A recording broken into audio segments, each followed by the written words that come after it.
Well, hello everybody. I'm glad that you're here, and we're ready to get started on this lesson. Or I guess you'd call it a lesson, classroom type of thing that we're doing. Just a couple of logistical things. If you would keep your microphones muted, we'll cut down on any back noise and also reverberation of my voice. And we are recording this, not yet, we haven't started recording it yet, but when the time comes for questions, you should be able to just ask the question, unmute your mic and ask it, but I'd appreciate it if you say your name so I know who is asking the question at that time. So I want to get started so we can get out of here in the right time, and I'll ask Ginge to start the recording. Okay. I have to chuckle a little bit on recording because we haven't made it work yet, but I think this time we have got it. And I'd just like to mention to you guys that have been working hard on this course that I'm really pleased how things are going. Some of you have gone very fast. I'm not concerned about pace. I'm more concerned about that you're learning something, and I hope that the concept that we're using is one that you will learn from. If not, then we have to make some changes. But we've got a couple guys that are pretty close to almost having it done. So we're moving along, but that doesn't mean anything. It's just by September 1st, when you go back to work as a coach, if you get it done by then, that'll be fine. Well, tonight I'm going to talk about a subject that is a little hard to talk about. I don't mind telling you, and a lot of people wouldn't want to listen to it anyway. But you know, it's just like when I put a drill up for Basketball Talk Pro, I get all kinds of viewers. When I talk about something like this, you know, it cuts down dramatically. And I would rather talk about drills, and I would rather talk about offenses. It's much easier for me, but I just feel that things like this are very important.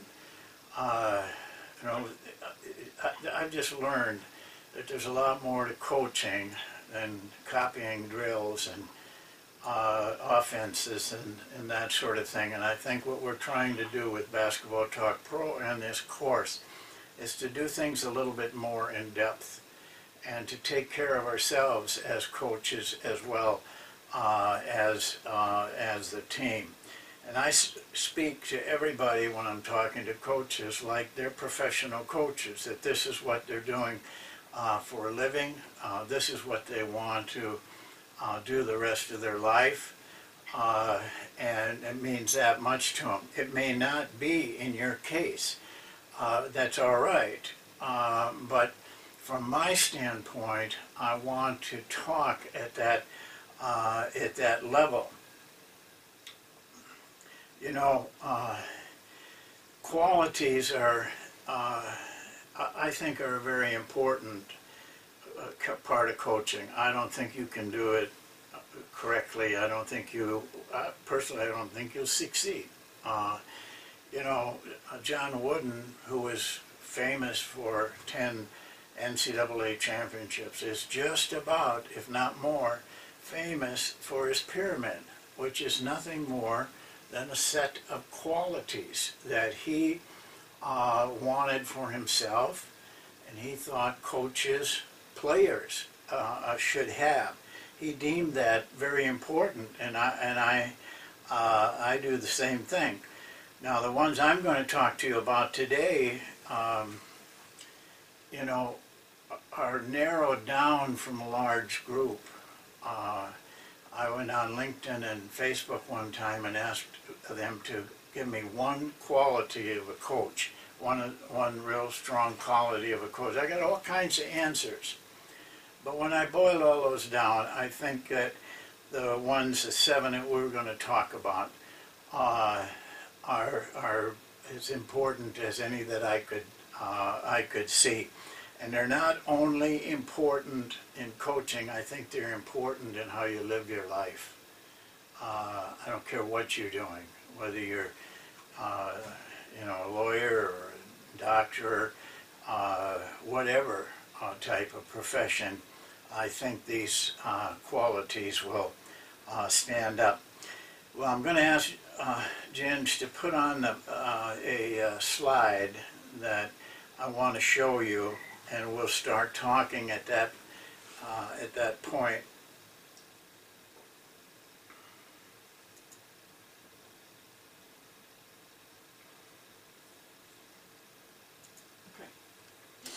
Yeah, the chart that I'm putting up, I think it'll be on your left. It's the Master Ways precepts, five items there. We're not going to talk about those tonight. I have a reason for putting that chart up. It indicates to me what everyone should strive for, and that is to be a master at what they do. And it takes a long time and a lot of hard work to become a master in anything, whether it's a carpenter or a plumber or a doctor.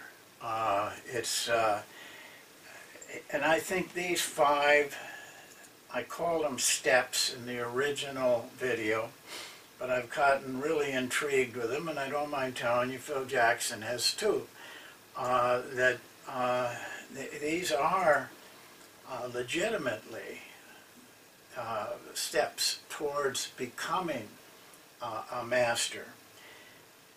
I think it ties into the qualities. I think the qualities that we're talking about are necessary to do this, become a master, if you're striving for that. But I don't care what level of master, I mean, what level of coaching you do. I just want to think that people all want to strive to be the very best at what they're doing. So I want to start, though, as I try to tie those together. There's one item that ties it more than anything else, and it's the very first one. In the video, when we did this for the first time, I called it, I said, you have to want to be a master. That's one of the first things. But that wasn't quite accurate, because a lot of people want to be. You want to be an NBA coach. You want to be an NBA player. You want to be a millionaire. A lot of people want things. But a real desire for what you seek is what defines it a little bit better. And I even go farther than that and say it has to be a burning desire. It has to take your whole life. It becomes an obsession with you to do the thing that you really want. Most people can say they want it, but I'll be very honest with you. Most of you would not make it through an 82 NBA game season. You can't even imagine how tough that is. I admire, I'm not saying all those coaches in the NBA are great coaches, but one thing I know they are, with very few exceptions, they are tough. They have to be tough to stand up to that kind of pressure, the demands, and the incessant games and practices. it takes someone with a tremendous desire to be there. And I think it would in any type of endeavor. The great classical pianist Glenn Gould, who's considered one of the greatest pianists of the 20th century, was asked, well, what do you have to do to be a classical pianist? You know, I get asked that question all the time. What do you have to be? What do I have to do to get into the NBA? And his answer, sometimes I answer the same way, sometimes I don't, but his answer was the one that really counts. He said, you have to be willing to give up everything else in your life. I'm telling you, if you want to raise, that's what you have to be willing to do. Maybe it isn't worth it to you. That's okay. But when we're talking about these qualities that I'm trying to show you, I'm thinking in terms of the person who has this burning desire and is willing to sacrifice. Listen, I moved 13 times in my career. A lot of guys tell me, well, I don't want to, I want to get a job around my hometown. But then you're limited. I was not willing to be limited. I didn't care where I went. I went to China. I didn't even know the language. So you have to be willing to make those sacrifices. Well, I'll skip over values, because values to me are very important, but they're personal. The values I have listed here are my values. They're the things that I want to see in a team. I want to be part of the system. So I'm not going to talk about them. I'm going to slip now back over to the qualities. But to me, these three things kind of intertwine. And you can't really have one without the other two. Not all of these qualities are qualities that you'll be good at. That's normal. There's going to be some that are more important to you, that you do better, that you live by better. There's going to be some that you don't live by very, very well at all. That's pretty normal. But seeking to try to develop all of them to the best that you can is what we're really talking about. Because as you seek and you develop, you also are bringing along your players, you're bringing along the people you love, you're bringing along people that are connected with you.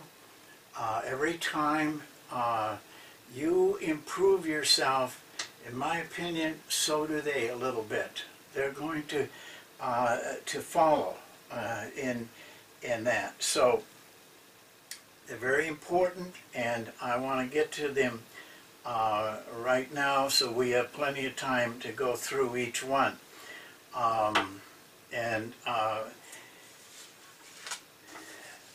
I told you about the asking people for one quality. Try that sometime. People, for some reason, have a real problem with one.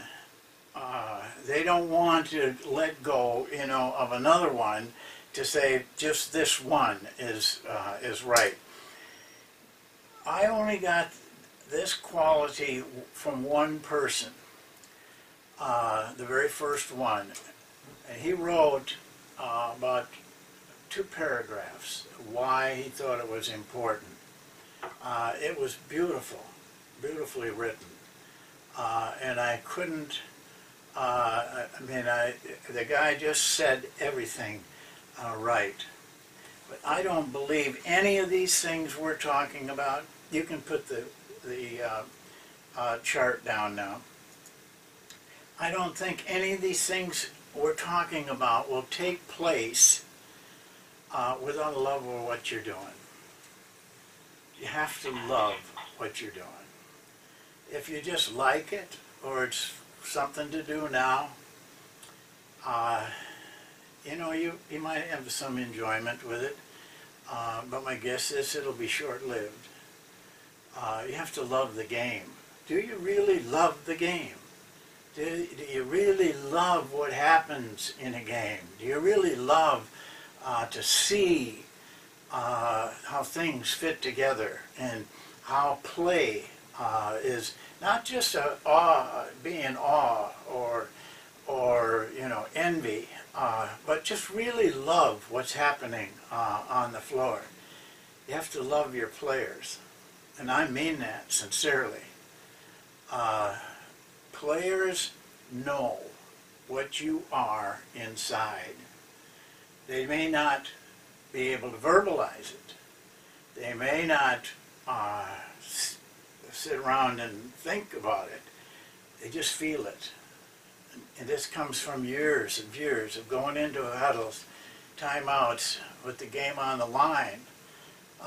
They know, you know, they know whether you're for real or not in those moments. And they know from your practice, they know how you live your life. So you have to have a strong feeling for your love, for your players. You have to love the environment you work in. As coaches, we work in a certain environment. That environment is that 94 by 50 out there, plus the people and the situation around it.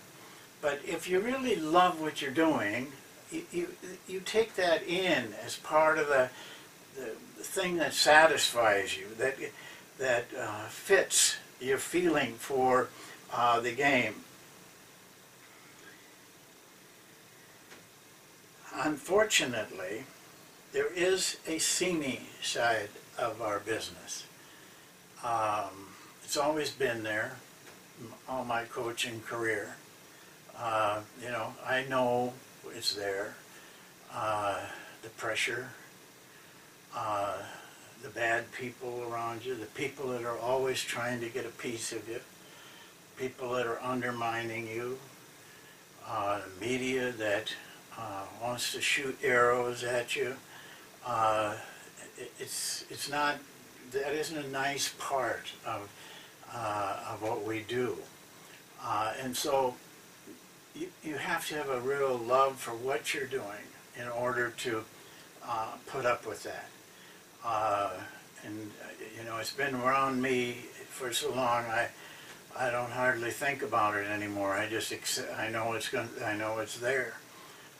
But at first, when I first started coaching, it kind of took me back a little bit to hear and see some of the things that were going on. But I just felt so strongly about coaching and basketball that I could live with that. And I think you have to learn to do this, to do the same thing. The next one is substance. I'm going to give you a dictionary definition of substance. By the way, a good dictionary is something you need to have. I learn a lot from the dictionary. And when you got a word you're reading and you don't understand it, you better look it up. Because if you don't, you probably are going to read the whole sentence or the whole paragraph wrong. But substance came to me one morning when I was writing in my journal. I was trying to think to myself, what do I really want to stand for? And that word just popped into my head. And I went and looked it up in the dictionary, and it fit. It fit for me. And so I adapted that word and that feeling a long time ago, and I've lived by it, tried to live by it. The definition is the ultimate reality that underlines all outward manifestations and change. In other words, truth. The truth of what really takes place. For example, winning games. This is what we do for a living. We win or lose games. But how do we win or lose games? What is the real reason? I mean, you look at, yeah, you got they got 2 6'10" guys. I got nobody. You know, all of those things. You can go through everything like that. But there is one thing that underlies winning, and that is field goal percentage. And I'll defy anybody to go against that, because I've been tracking it for 50 years. You have a better field goal percentage than your opponents, and you're going to win 80% of the games. And that's the highest of any part of the game. That's what underlies all of what happens in a game on that scoreboard. So that's kind of what I'm talking about with substance, but it goes a little bit deeper than that. Try to live truth in basketball, to say true things to players, to coaches, to say things that are really honest, that are real, that are not made up. There's a lot of what I call fluff in our business. There's a lot of fluff in all businesses, in my mind. But there's just a few things that are really true, that are really honest. And I feel if you live honestly as much as you can, and when none of us can live perfectly, but having that as a solid quality that you want, I don't think you'll go very wrong. I don't think you'll go wrong with your players. I don't think you'll go wrong with your people around you. I don't think you'll go wrong with yourself. Because honesty has to come from inside. Anybody can lie. It's hard, though, to be honest. Telling people exactly what you think is true is very, very hard. You come off as blunt, you come off as uncaring, all kinds of things. But in the long run, in our profession, and I think in any profession, it's the way to live your life. You'll be much happier. And people, and you will get your concepts across much, much better. Independence. Now these are words probably that, you know, don't describe exactly what these things are. Let me read a dictionary description of independence, because it says what I think it should say. One who is not affected negatively or positively. Those two words, we are affected equally by negative comments and positive comments. Both of them are dangerous. Both of them need to be reduced in your life as much as you can.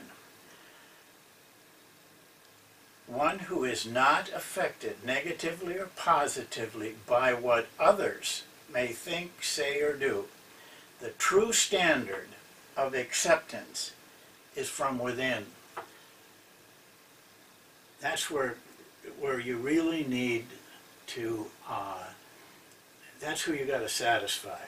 You don't need to satisfy all those people who are picking at you, or and the odd part is, it isn't so much what they say or what they do, it's what you think they think. You don't know what they think. But you have to put that out of your mind, and it's what you feel. Do you feel you're right? Are you honest? Have you worked hard to figure out that this stuff will work when you tell those players? Have you done your work?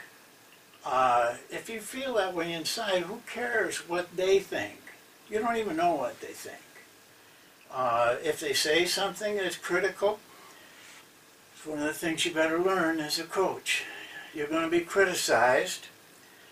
You're going to be under pressure, in extreme pressure, but you're also going to be under your own pressure of having to win or lose or do the job right. And that has to, the only person you have to satisfy in any of those is yourself. If your standard is high enough, then if it isn't, then make it high enough. Expect more of yourself and live that way. Be your own person, not somebody else's. Not doing what somebody else thinks is right to do, but what you think is right to do. That takes tremendous courage. I admire Phil Jackson for this one thing. He ran the triangle for 11 championships. Everybody in the NBA hated that offense. The players hated that offense. But he made it a thing of beauty. And a very simple offense. He took it all the way. He didn't back down from any criticism, and he still isn't, even though he's getting it a lot. Jerry Sloan, the guy at San Antonio. A lot of people don't understand what he's doing, but he lives his own life. John Wooden, for example, was not liked by his players, was not liked by opposing coaches. He lived by his own standards. He could go home at night and not lose sleep, because in his own mind he was doing the best and the right thing that he could do. That's a very important ingredient, and they all tie together so far. The next one is concentration. I've been asked a lot why I have that in here. But I think if you can't learn to concentrate as a coach, you have so many distractions, so many things going on, so many areas that you have to cover, that if you can't focus exactly on what you're doing at the time, and just zoning out all of those other things, it's very hard to succeed. If I could give a gift to my players of one thing, it would be the ability to concentrate. They probably would not miss many shots. They wouldn't miss many opportunities.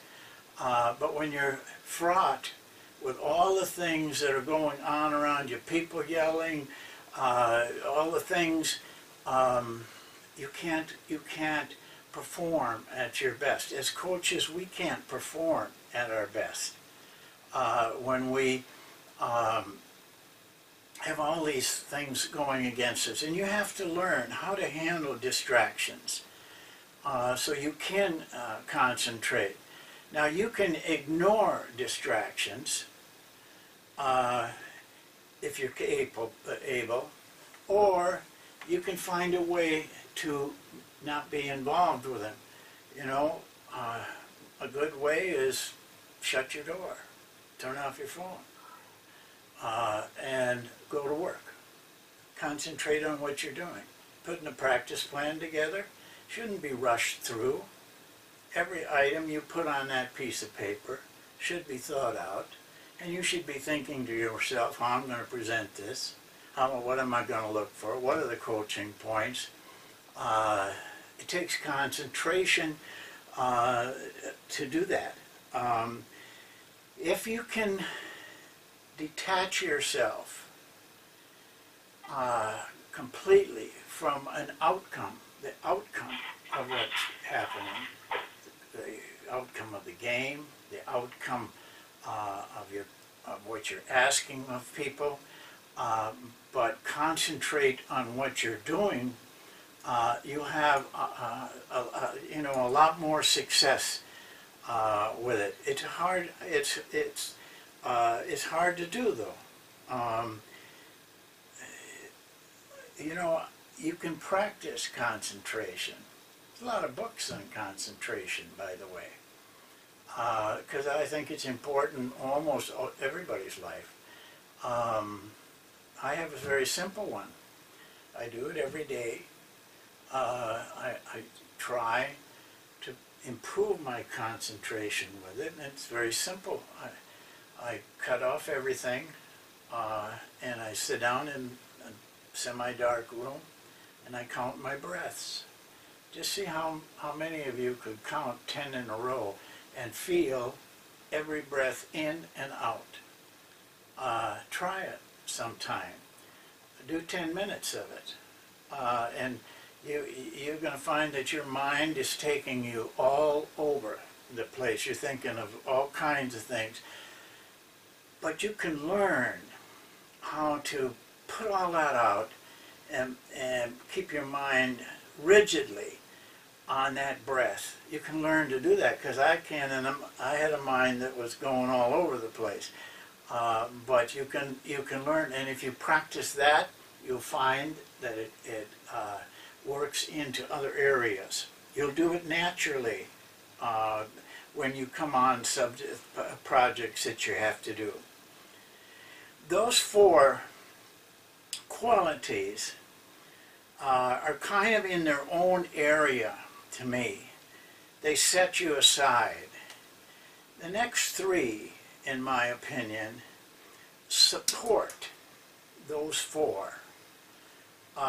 They're the support elements to the 4 major things that really are the essence. They're the substance of you as a person. One of them is self-discipline. I think that name should be mental discipline, because that's what it is. It's disciplining your mind to do things that you don't want to do. You discipline yourself in a lot of ways you don't understand, you don't think about. For example, most of you probably get up in the morning and brush your teeth. Well, you know, I don't find anything very satisfying about brushing my teeth, but I do it because that's what I've been disciplined to do. That's self-discipline. That's mental discipline, because a lot of times you don't want to do it. Mental discipline is you do the things that you don't want to do. Because if you only do the things you want to do, you're not going to get the right things done.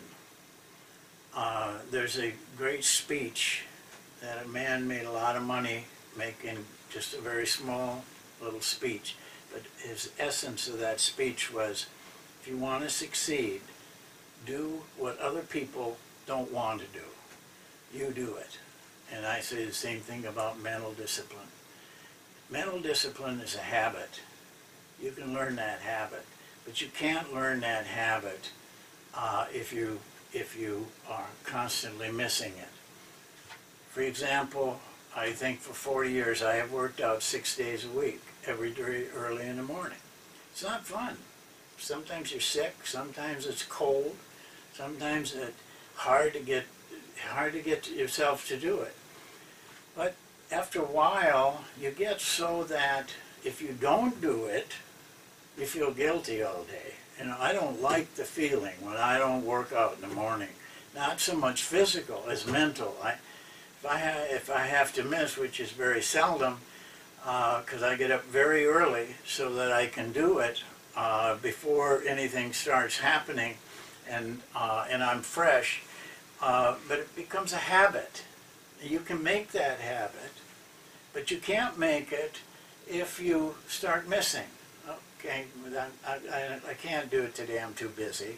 Next day, well, I'm not feeling good, you know, I was up late last night, I'm tired. You don't do it that day. Pretty soon what you've done is make a habit of missing instead of a habit of doing it. That's all to me, mental discipline is, or self-discipline is a word that is used more, but for me, it's all mental. It's what you're thinking, and you have to be strong enough to think, I'm going to do it even though I don't want to do it, I'm going to do it. Vision. I mean by that, having a clear idea of where you want to go, where you want to be, what you want your team to be. I don't, it could be almost anything. It could be winning the championship, conference championship, maybe the state championship, maybe playoffs. It could be that you want a team that has terrific character. You want to use that team to develop terrific character, terrific behavior, model behavior. That could be your vision. There's many things that but it's got to be clear. And it can't be a dream type of, it's got to be something practical and sensible and something you earnestly want for your team or yourself or your family or the organization. But if you don't have that vision, you're going to be what I call wanderers. They wander all over the place. One day they're into this, next day they're interested in that, and they just keep wandering around. But a clear vision focuses you on getting that job done, and it leads you. It's your true north. It's your compass that you follow day after day, week after week, month after month. That's what I'm thinking about in terms of vision. And the last one, the very last one, and I still think of these as support to those four major ones, is self-determined. I admire people that are self-determined, that take responsibility for their own results. It's so easy. And coaches, gosh, I don't know how many I've heard just constantly, they don't have enough players, you know. They got an athletic director who doesn't understand. We don't have any fans. They need to be motivated. I need some motivation. I have never understood, and this I can say with all honesty, I don't feel I've ever had to be motivated by a crowd or another person. Self-determined people don't need that. They don't need to have the crowd rise up. You know, we got to get the crowd into it. Why? You're the guy playing. You're the guy coaching. They're not doing anything, just cheering, because you want to have help. You want to have someone else do it for you.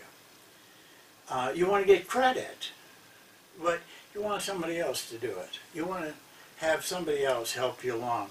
In our business, it's a lonely business in my mind.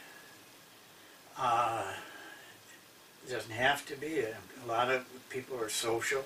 I never was because I had this desire, but it's lonely. You're by yourself. You really are. It's when you wake up at 3 o'clock in the morning and you're staring at the ceiling. It's just you that's living that. You determine how you want to react to things like that. Well, that's my look at qualities. I think they're very important. In fact, I think they're so important that I'm planning to write a book about these 7 qualities. And if you've ever written a book, it's not easy. It's very hard. It's maybe not hard for skilled writers, but for guys like me, you know, it's hard work. But I think it's important enough that I want to put this in the hands of as many people as I can, to maybe show them or show one person a way to make themselves better. When you start making yourself better, the results get better. It just follows. Results don't come first and then you learn these things. Results follow this kind of development. You know, players, I've coached a lot of players. They all want to be in the NBA. And I tell them this: you're not going to change anything when you move from where you're at now to the NBA. What you got to learn to do is be an NBA player right now, where you are this day, because it ain't going to happen that you're just going to all of a sudden change when you get to the NBA. It doesn't work that way. Most people fail in the NBA unless they're a superstar for mental reasons. And this is the very reason that I'm giving you. They don't believe they're an NBA player. They want to be one, but they don't believe it.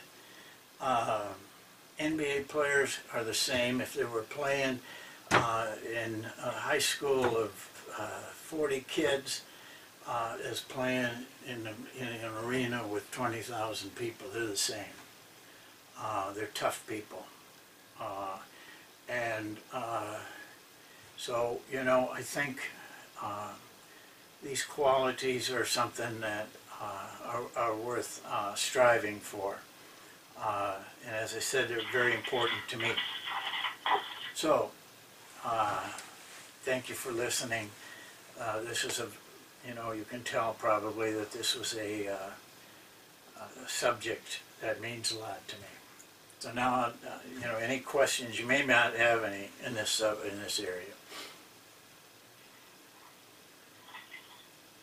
Are you going to give them instructions? Hmm? Are you going to tell them how to ask questions? Yeah, Ginger reminded me. All you have to do to ask a question is unmute yourself so you can be heard, but please tell me who you are before you ask the question, so I kind of know who I'm going to respond to.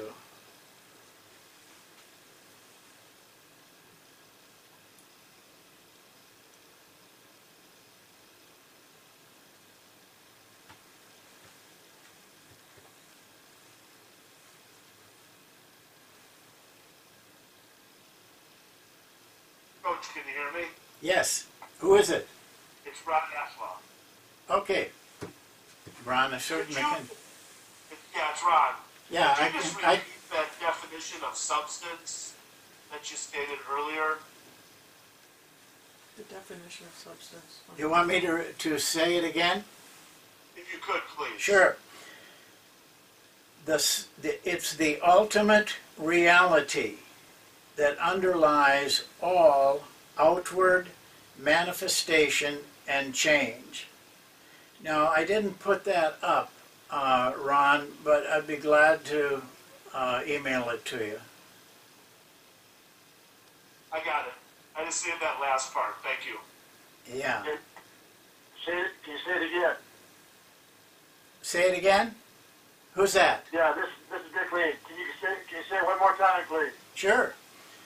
The ultimate reality that underlies all outward manifestations and change. You kind of got to live with that definition a little while to get the full meaning of it.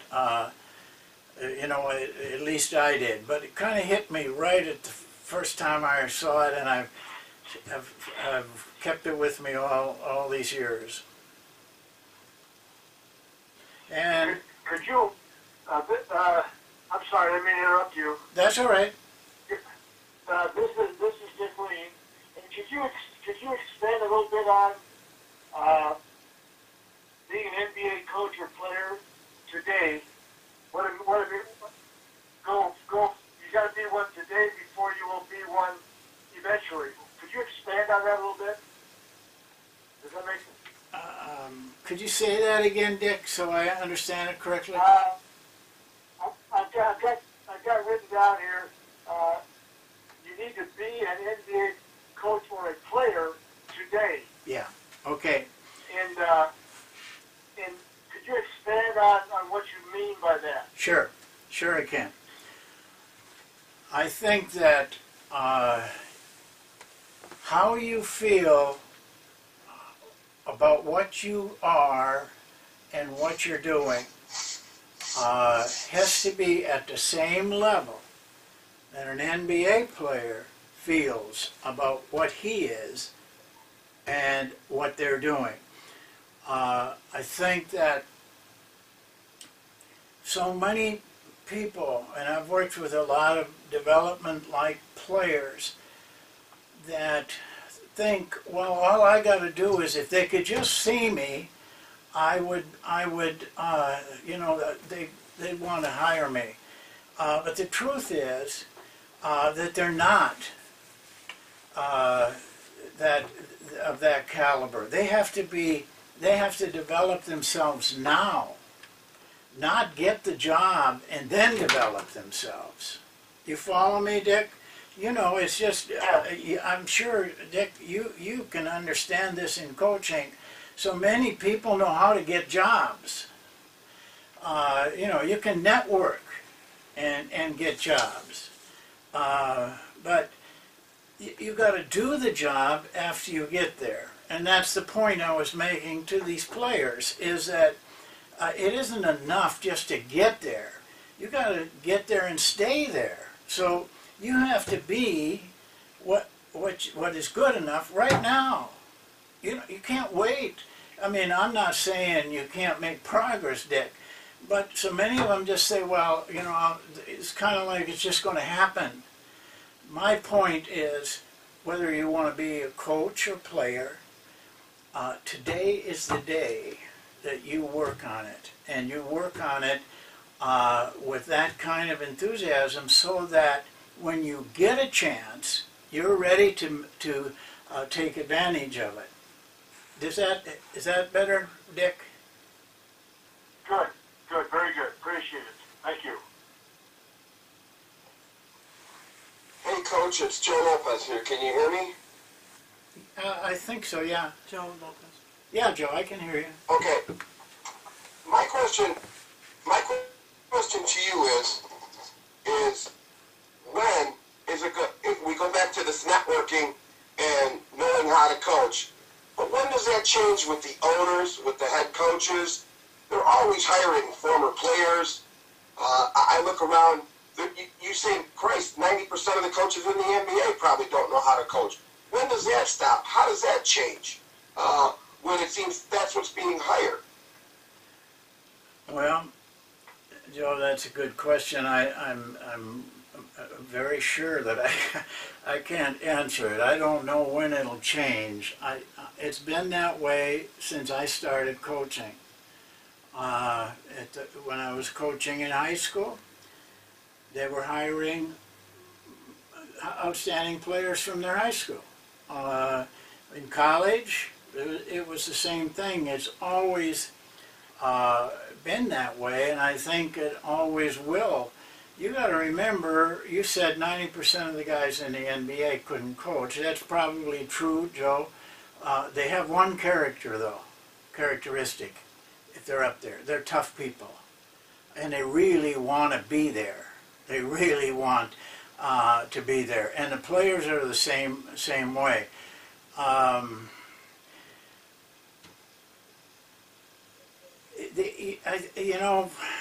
I think you have to think of it this way as a coach, that is probably not going to change, Joe, but you can change. your approach can be, I'm just going to get good enough so somebody's going to find me and hire me.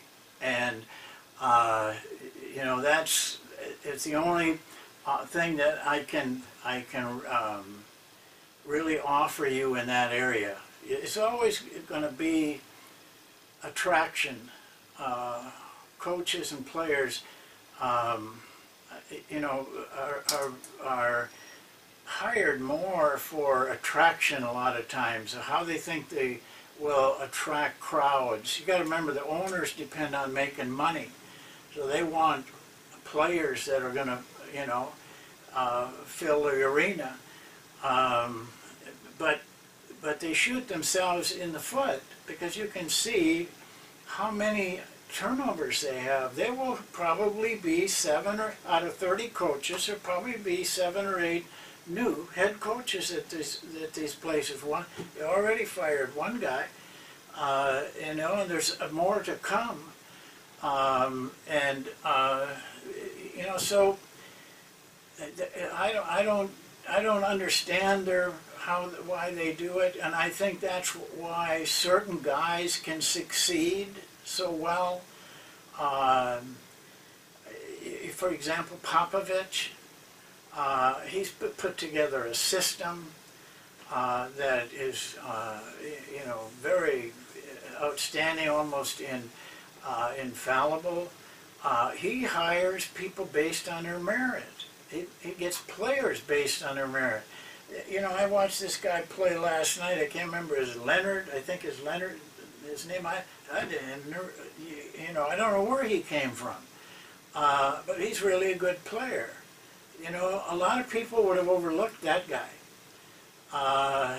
You know, so you have people, though, that are still interested in hiring merit rather than name. But Joe, it's an age-old problem.